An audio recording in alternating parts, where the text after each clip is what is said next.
রক্তের সংকট মেটাতে স্বেচ্ছায় রক্তদান শিবির জলপাইগুড়ি জেলা প্রশাসনের নির্দেশে এবং জলপাইগুড়ি ও ময়নাগুড়ি স্বাস্থ্য বিভাগের সহায়তায় ময়নাগুড়ি পঞ্চায়েত সমিতি ও ব্লক সমষ্টি উন্নয়ন আধিকারিকের যৌথ ব্যবস্থাপনায় স্বেচ্ছায় রক্তদান শিবিরের আয়োজন করা হলো মঙ্গলবার। এদিন ময়নাগুড়ি ব্লক সমষ্টি উন্নয়ন অধিকরণে স্বেচ্ছায় রক্তদান শিবিরের আয়োজন করা হয়। জলপাইগুড়ি ব্লাড ব্যাংকে রক্তের সংকট মেটাতে উদ্যোগ নেওয়া হয়েছে বলে জানিয়েছেন উদ্যোক্তারা। এছাড়াও এদিন ময়নাগুড়ি ব্লকের বিভিন্ন এলাকার দুস্থ অসহায় মানুষদের বস্ত্র বিতরণ করা হয়। পশ্চিমবঙ্গ সরকারের পক্ষ থেকে প্রতি বছর দুর্গাপুজোর আগে এই বস্ত্র অসহায় মানুষদের হাতে তুলে দেওয়া হয়ে থাকে। এবছরও মঙ্গলবার থেকে বস্ত্র বিতরণের কর্মসূচি শুরু হয়েছে বলে জানিয়েছেন ময়নাগুড়ি পঞ্চায়েত সমিতির সভাপতি কুমুদ রঞ্জন রায়। পক্ষ থেকে রক্তদান শিবিরের আয়োজন করছেন আপনারা। নমস্কার। আগে প্রথমেই ধন্যবাদ জানাচ্ছি আপনারা সাংবাদিকরা আপনারা এসেছেন। আমরা এখানে একটা সরকারি পরিকল্পনা অনুযায়ী আমাদের জলপাইগুড়ি জেলা শাসক মহাশয়া তার নির্দেশ অনুসারে প্রত্যেকটা ব্লকে একটা রক্তদান শিবির এরকম হচ্ছে।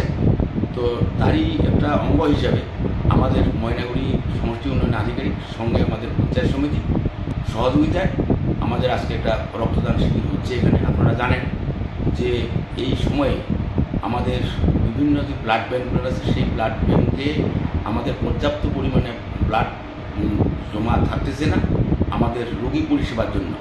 তো এই রোগী পরিষেবা যাতে রক্তের যাতে কোনো রকম ব্যাহত না হয়, রক্তের জন্য যাতে কোনো মানুষের কোনো অসুবিধা না হয়, সেই জন্য আমাদের জলপাইগুড়ি জেলা শাসক মহোদয়া তিনি আমাদের নির্দেশ দিয়েছেন এখানে ব্লাড ব্যাঙ্ক করবার জন্য, এবং তারই নির্দেশ অনুসারে সরকারিভাবে আমরা গোটা ময়নাগুড়ি ব্লকে এরকম একটা সার্কুলেট করে আমাদের আজকে একটা রক্তদান শিবির হচ্ছে। এখানে যেমন ময়নাগুড়ি পঞ্চায়েত সমিতি এবং ময়নাগুড়ি সমষ্টি উন্নয়ন আধিকারিকের পক্ষ থেকে বিভিন্ন সরকারি প্রকল্পগুলো যেরকম আমরা করে থাকি, পাশাপাশি মানুষের যাতে রক্তের অসুবিধা না হয়, মুমূর্ষু রোগীরা এবং যে সমস্ত মানুষেরা রক্তাল্পতায় ভোগে সেই সমস্ত মানুষের যাতে কোনো রকম রক্তের ঘাটতি না হয়, সেই জন্য আমরা এখানে একটা ব্লাড ক্যাম্প করছি।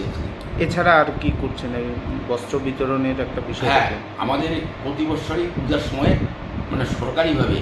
সরকারিভাবে ত্রাণ হিসাবে দুস্থ মানুষদের যারা কাপড় কিনতে পারে না, নতুন বস্ত্র কিনতে পারে না, তাদের জন্য বস্ত্র বিতরণ করা হচ্ছে দুস্থ মানুষদের জন্য। এটা আরও 2-1 দিন চলবে, কারণ একই দিনে এত বড় একটা ব্লকের সমস্ত পরিষেবা দেওয়া সম্ভব না। আমরা আজকে সেটা শুরু করলাম।